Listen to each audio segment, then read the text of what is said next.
I'm not gonna lie, I think it's time I put a little more originality into this series. So let's try that today. Hey guys, welcome back to another introspective. When I started this series, part of my purpose of doing these was to shine light on the random things in this world, things that people usually look past. But I was thinking recently, right? There are also many things in this world. There are many things in this world that exist for good reason that get looked over. But there's also a lot of things that people use regularly that, quite frankly, have no logical or functional reason to exist. So I'm going to talk about it. But first, this is just a quick disclaimer that this is a semi-serious podcast that looks way too far into random topics using factual and scientific information for the purpose of comedy and education.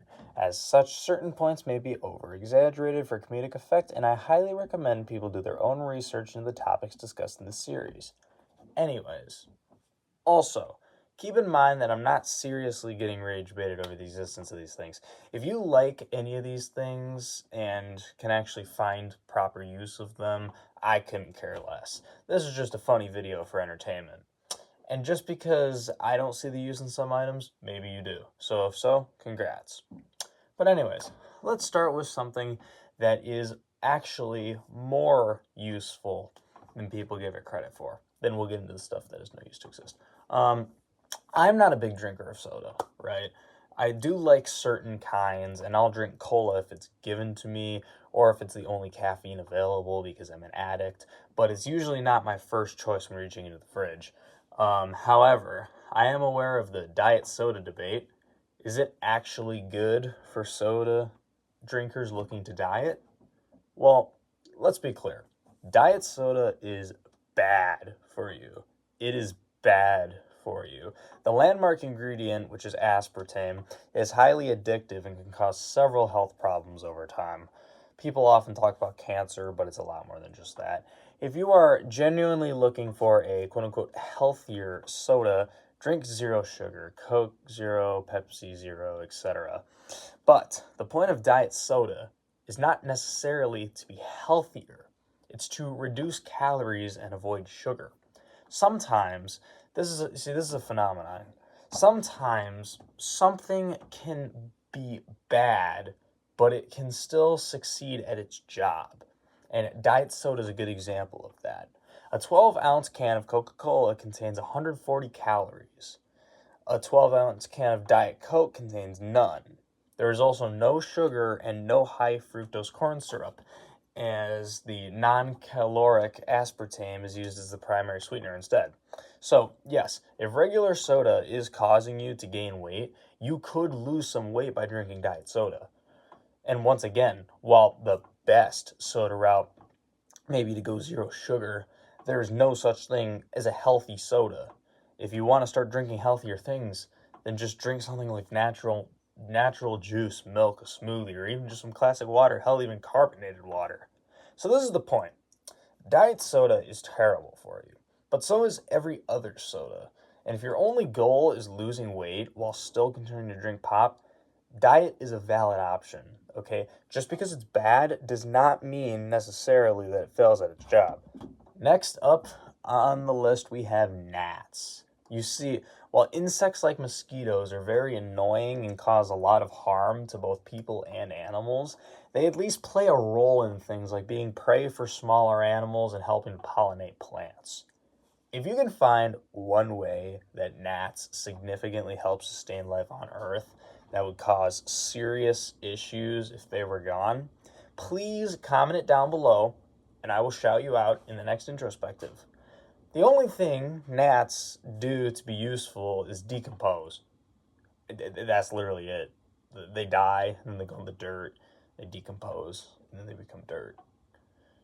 Also, this is just a side tangent. You know how when you smack a fly, it can usually get away before you strike it because, like they see in slow motion and they're smart and all that.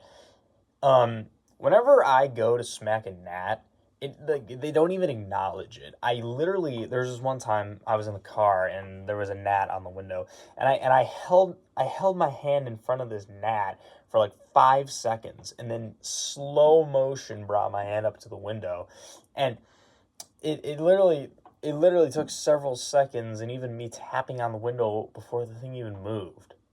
These guys are so stupid, and flies just do whatever they do, but way better. Gnats are like the little bro to flies. Now, allow me to end this episode on the thing that gave me this idea in the first place. Espresso martinis. An espresso martini is basically a drink that combines both coffee and alcohol. Take it from the guy who's a caffeine addict and has also never had a sip of alcohol. This drink is an oxymoron. I get it. It probably tastes good. And having one of these things is probably fine.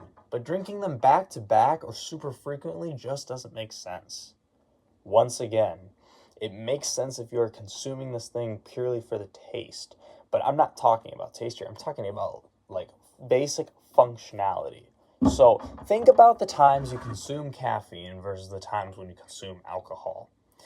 You probably consume caffeine when you're getting up in the morning before work, when you need a boost midday, or when you're up at 2:30 in the morning writing a script. On the contrary, you probably consume alcohol when you're trying to relax, you're going to a social event, or you're mourning the loss of your friend who died in battle at the start of the anomaly apocalypse. The average espresso martini has an alcohol content of 15 to 20% ABV, which stands for alcohol by volume, and between 60 to 80 milligrams of caffeine. For reference, a beer usually contains about 5 to 6% ABV, and a standard cup of coffee contains a little more caffeine at around 95 milligrams. So, for our research, let's use the low numbers and say that this espresso martini has a 15% ABV and 60 milligrams of caffeine. Before we begin, let me just say that caffeine and alcohol sensitivity can vary widely among different individuals. So the following information I will describe is general, but not one size fits all. Like, for example, I have discovered on accident that I can drink an entire cup of coffee and still go to sleep afterwards, but I'm getting off topic. So if you drink one of these espresso martinis with the aforementioned stats, you'll start feeling a little more energized, and in some individuals, your heart rate may climb. However, depending on your alcohol sensitivity, you go to start feeling buzzed, and this is a phenomenon known as the wide-awake drunk phenomenon, also seen in people who tried drinking coffee after becoming intoxicated. Basically, you feel awake and alert, but you would not be able to safely operate a vehicle, for example, and yes, after one of these drinks, you would fail a BAC, blood alcohol content test. After 2 drinks, you'll feel even more alert while also losing abilities of coordination and judgment. So you see what's going on here. It's like you're drinking coffee, well, because you are drinking coffee. It's like you're drinking coffee, but you're also getting drunk. You don't realize you're getting drunk, though. If by drink 3, you've had too much of both worlds, you may experience slurred speech and impaired reflexes along with jitters and anxiety. This dangerous tug-of-war effect on your body can also cause agitation and high blood pressure. So, moral of the story, one of these drinks can be good, but don't overdo it. I will be fair, though, to the whole caffeine-alcohol equation. It may be bad to drink caffeine while you are drunk because it masks the symptoms of being drunk. However, caffeine is known to help hangovers because it's a natural headache reducer and can help with tiredness. So, well, guys, this was a really fun episode. Let me know if you guys have any other ideas about things that exist that don't need to. Also, please tell me how you guys feel about the new format, where you can actually see me and I put more graphics and there's jokes. If you're watching this from TikTok or Instagram and you want to see more, my YouTube channel is the place. Check for it in my bio.